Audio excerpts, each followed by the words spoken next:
Alright, what's up guys? Ajax227 back again to do another video for you. And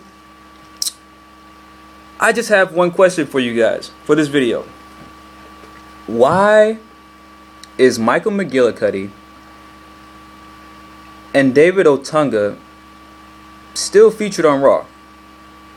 I don't understand why these two superstars, if you even want to call them superstars, because I sure as hell don't, because there's nothing super about them.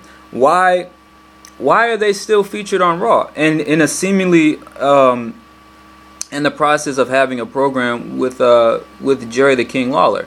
Now, I know it really doesn't matter and nobody cares, and it's really not that important, especially since it's just between these two and Jerry the King Lawler. I mean, it's not like it's for, you know, a major championship or anything like that, but still, why are they on the show, period? You know, and you have guys like, you have another tag team. At least I think these guys are a tag team. I don't know. I don't watch Superstars. But you have another tag team in Kurt Hawkins and Tyler Rex, who are featured on Superstars as a tag team. And, you know, these guys have been here longer than McGillicutty and Otunga, but they can't seem to get on SmackDown or Raw as a tag team, especially at a very pivotal point where tag teams are really needed right now in the WWE, because you have Air Boom, and then you have Awesome Truth whenever they decide to come back, and then you have the Uso brothers, and then you have those assholes, and then of course you have Kurt Hawkins and Tyler Rex, and they're nowhere to be found. So I just don't understand why these two, you know, they dropped the tag team titles to Kofi and Evan Bourne, and so why are they still here? You know, they've had their rematch for the tag team titles. They lost. Why are they still on WWE TV? Better yet, why are they still on Raw, the flagship show of the company? Why are these two...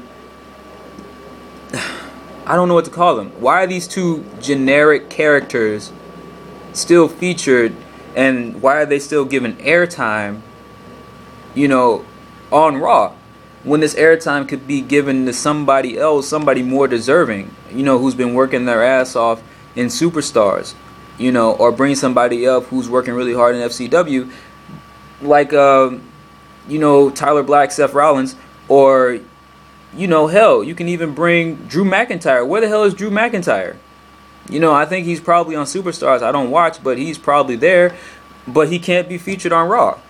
But you give airtime to McGillicutty and Otunga, two people nobody give two flying fucks about. And I really shouldn't be making this video because I really don't care about McGillicutty and Otunga. But I just don't understand it. I really don't. You know, people talk about people, these wrestlers not deserving things. You know, they'll say The Miz didn't deserve to be WWE champion, or back when Christian first won his world title, he didn't deserve to only hold it for 2 weeks and then get screwed out of it by Randy Orton. You know, that's, you know, you can both debate on both of those. But this is an actual solid fact. There's no debating this. There is no debating. McGillicutty and Otunga don't deserve to be on Raw, period. They don't even deserve to be on SmackDown. If anything, it should be Kurt Hawkins and Tyler Rex on Raw or SmackDown, and McGillicutty and Otunga should have their asses on Superstars. Or hell, even take them back to fucking FCW. I don't care. There is nothing special about them. Every time I think of McGillicutty and every time I think of Otunga, you know, it's even I'm having a hard time remembering these assholes' names. Every time I think of them, I think generic. And everything about them is generic. Whether it be them coming down to the ring, whether it be their promos, which they never cut. I don't even think McGillicutty has cut one promo on Raw. And I think that's probably because of the promo he cut on NXT. And if you haven't seen that, go watch that shit. And even when it comes to their Tron, have you actually sat down and paid attention to when these assholes come out and look at their Tron? There's nothing on there. It has McGillicutty and Otunga, and then some fucking square patterns in blue and orange or some shit like that. There's nothing special about it, you know? And their fucking theme song doesn't even match whatever characters they're supposed to be portraying themselves as. You know, their theme song belonged to Justin Gabriel. Justin Gabriel had that theme song first, and now they give it to McGillicutty and Otunga, and it matches them none.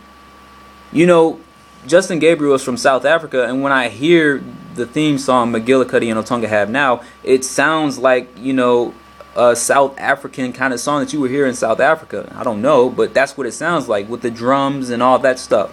So everything about them screams generic. There's nothing special about them. You know, their in-ring ability is okay, especially for McGillicutty, but David Otunga, he really can't wrestle worth a damn.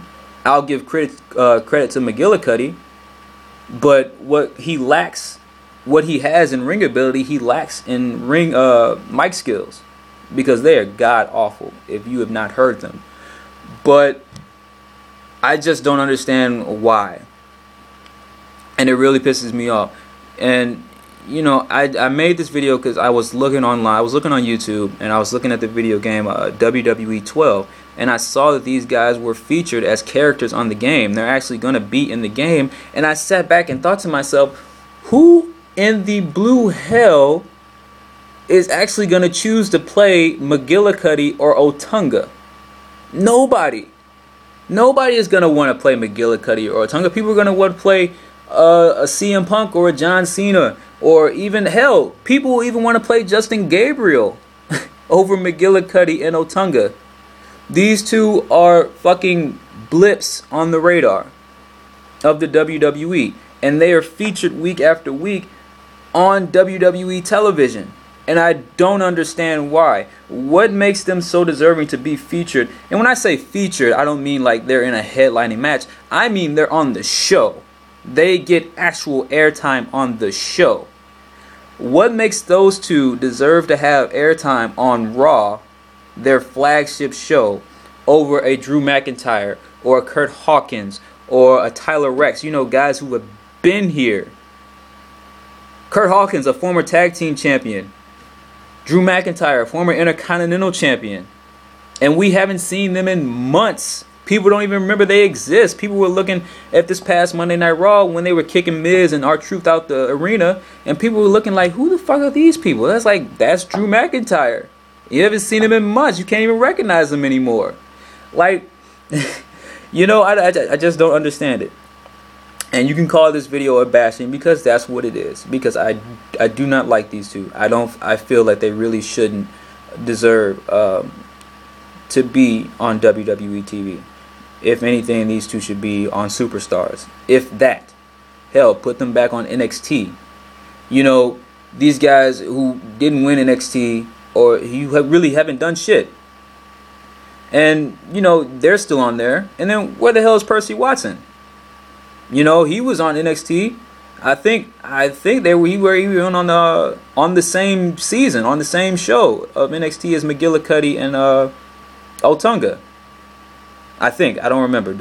Because I don't watch NXT either. But Percy Watson still has a job, and he has way more charisma than these two, and he hasn't been introduced on WWE TV.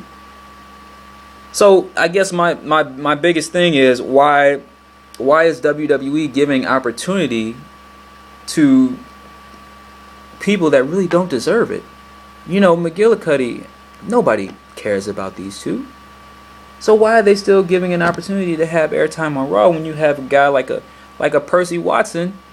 Well, I'm sure everybody, at least a great majority of people, like Percy Watson because he's funny as hell. And even if you don't like him, I'm sure you agree he has more charisma and better mic skills than the other two, fucking player 1 and player 2. That's what I'm gonna call them, because that's what they are, like two generic assholes who have no personality and nothing special about them. I don't know. Let me know what you guys think about that, because that was just really bugging me earlier today when I was watching the preview for WWE 12, which actually looks like a very good game. I might buy it. But also, remember to tell you that I will have part 2 of my WrestleMania 28 predictions. I'll be talking about Undertaker and Wade Barrett and all that stuff. And I might even bring up Dolph Ziggler, who I feel who should be another top guy in WWE and featured at WrestleMania 28. But talk to you guys later.